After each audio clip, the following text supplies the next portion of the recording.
আমার সময়টা ধরতে পারলি চালা বের করো না কিছু করো না এই সাদা গেঞ্জি এই গেঞ্জি সাদা সরো ওর ফ্রেন্ড থেকে কথা বলতেছে আমি ওর সাথে রাজশাহীতে প্রথম দিকে মানুষ বলতেছিল দেখা গেল যে আপনার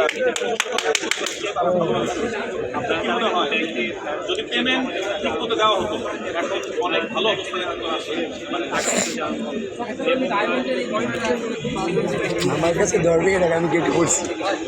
আর কেটে পড়ছি এটা কিউট আছে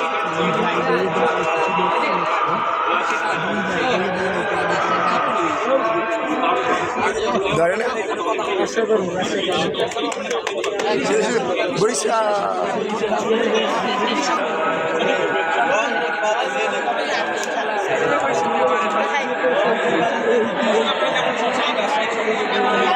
তারা চ্যাম্পিয়ন হওয়ার জন্য এখন আশাবাদী তারা যেভাবে রংপুরকে হারিয়েছে তারা মনে করে তারা চ্যাম্পিয়ন হবে আমরা বরিশালের মুখ থেকে শুনি আসলে কি মনে হয় যে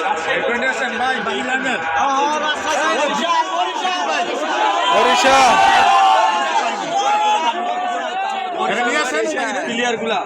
একটার কাছে পারবে মনে হয় শাকিল ভাই দুইটা ম্যাচ অলরেডি হেরে গেছে দুর্বল রাজশাহী কখনো পারবে না তারা নামের আগেই দুর্বল। ঢাকা বিপিএল এর ভিতরে 1 নম্বর টিম বরিশাল প্লেয়ারকে শব্দ দিয়ে আগে পেমেন্টও রাখে ভাই সবার আগে পেমেন্ট করে সবার আগে বরিশাল পেমেন্ট করে আমাদের বরিশাল 1 নাম্বার হবে কোনো পেমেন্ট সিন্ডিকেট নাই কোনো দুর্নীতি নাই বরিশাল চ্যাম্পিয়ন চাই